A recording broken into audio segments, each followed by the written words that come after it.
السلام عليكم أصدقاء شريط سينما في حلقة جديدة وبعد غيبة طويلة.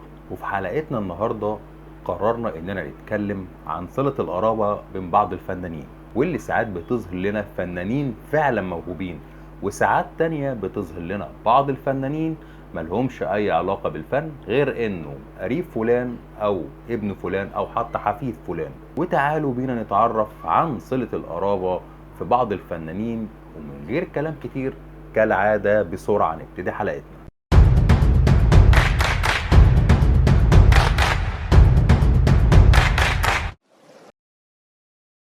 ونبدأ بالفنان أمير كرارة، واللي بدأ في سن صغير من خلال بعض الإعلانات، واللي بدأ في تقديم أدوار صغيرة، ولكن بالتوالي ابتدت مساحته تكبر في الأدوار، وابتدينا بالفعل نشوفه في أدوار مميزة زي هروب اضطراري وحواري بوخارست وكلبش وغيرهم. وصرح أمير في أحد اللقاءات بإن جده من ناحية والدته يبقى الفنان المتميز محمود شكوكو، وكمان الفنانة الشابة ملك أورا، واللي كانت بداية ظهورها من ضمن أحداث فيلم غاوي حب للنجم محمد فؤاد، واللي بعدها توالت أدوارها وقدرت تثبت نفسها من خلال أعمال زي خلصانة بشياكة وطلعوا لي بره، وكمان فيلم آخر ديك في مصر. وملك أورا تبقى بنت الفنانة عبير منير، والفنانة عبير منير قالت في أحد الحوارات إنها ما بتحبش تتكلم عن الموضوع ده كتير، وإنها هي وبناتها علاقتهم زي الإخوات. ونيجي بقى لصلة قرابة بتجمع فنانتين متميزتين،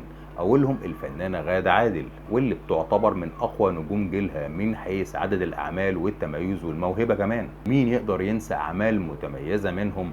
على سبيل المثال لا الحصر، فيلم ملاك اسكندرية ونادي الرجال السري، وكمان مسلسلات متميزة زي الميزان. ونيجي للفنانة التانية وهي الفنانة ريم البارودي، واللي قدرت واحدة واحدة إنها تثبت نفسها من خلال أدوار قوية في أفلام زي سالم أبو أخته مثلا، ومسلسلات زي قيد عائلي وجمع سالم. واللي الناس ما تعرفوش إن الفنانتين دول بتجمعهم صلة قرابة قوية بالفنانة الجميلة المعتزلة شمس البارودي، لأنها تبقى خالة غادة عادل وعمة ريم البارودي. نروح سريعا للفنانة الشابة الجميلة جميلة عوض، واللي كانت بداية ظهورها وتألقها من خلال مسلسل تحت السيطرة، وبعدها كانت نقطة انطلاق ليها قدرت تقدم من خلالها أدوار متميزة زي حرب أهلية ولا تطفئ الشمس وأفلام زي لف ودوران وغيرهم كتير. والفنانة جميلة عوض تبقى ابنة المخرج المتميز عادل عوض، والفنانة المعتزلة رندا، وحفيدة الكوميديان الجميل محمد عوض.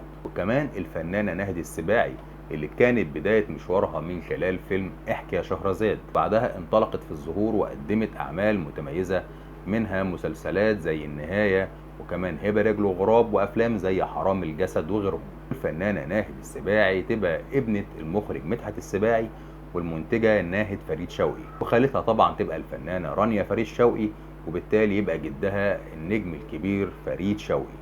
وابن خالها يبقى الفنان أحمد جمال سعيد، واللي يبقى بالتبعية حفيد الفنان الكبير فريد شوقي. وكمان عندنا الفنان شريف رمزي، واللي كان بداية مشواره من خلال فيلم أسرار البنات، وبعدها شارك في عدة أعمال متميزة زي العراف وهاتولي راجل وحالة حب، وكمان فيلم سمير وشهير وبهير. وشريف يبقى نجل المنتج الكبير محمد حسن رمزي، وخالته تبقى الفنانة هدى رمزي.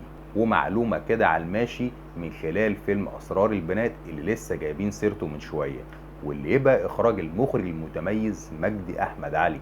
مجدي أحمد علي يبقى والد النجم أحمد مجدي. هل بقى الفنانين دول ظهورهم كان من خلال فعلا إثبات موهبتهم، ولا استغلوا صلة القرابة وبس؟ وتعالوا بقى سريعا للنجمة داليا مصطفى، واللي كانت بدايات ظهورها وشهرتها كان من خلال فيلم شورت وفانيلا وكاب للنجم احمد السقا، وقبلهم شاركت في عده اعلانات كده، لكن بدايتها وظهورها القوي كان من خلال مسلسلات زي حكايه بنات وكمان قمر هادي. وداليا تبقى عمتها الفنانه ناهد رشدي، وزوجها يبقى الفنان شريف سلامه، اللي اخته تبقى الفنانه منال سلامه. نروح بقى سريعا للفنان عمر الشناوي، واللي كانت بداية ظهوره من خلال مسلسل الأب الروحي، واللي قدر إنه يلفت الانتباه ليه من خلال دوره المتميز ده.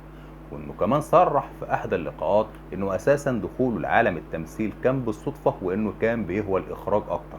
وبعدها أكد تميزه من خلال أدوار زي فرصة تانية وحواديت الشانزليزيه. وآخر ظهور ليه كان من خلال مسلسل مذكرات زوج اللي تم عرضه في رمضان 2023. والفنان عمر الشناوي يبقى حفيد الفنان الكبير الراحل كمال الشناوي. ونوصل بقى للفنان الجميل المنطلق بسرعة الصاروخ أحمد فهيم، واللي بداياته كانت من خلال مسلسل الريان، وبعدها مباشرة كان مسلسل الداعية، وبعدها سنة بسنة قدر ان يثبت تميزه واجادته وكمان موهبته الكبيرة، وقدر ان ياخد ادوار بمساحات اكبر في الظهور زي مسلسل طاقة نور مثلا، وكمان ولد الغلابة والوصية واعمال كتير جدا. ومعرفش في ناس تعرف المعلومة دي ولا لا، ولكن الفنان احمد فهيم خاله يبقى الفنان الراحل المتميز خالد صالح، وابن خاله طبعا يبقى الفنان احمد خالد صالح. ونيجي بقى للفنانه المتميزه صابرين، واللي طبعا مش هنقدر اننا نختزل تاريخها اللي عدى ال 35 عام من خلال حلقه زي دي.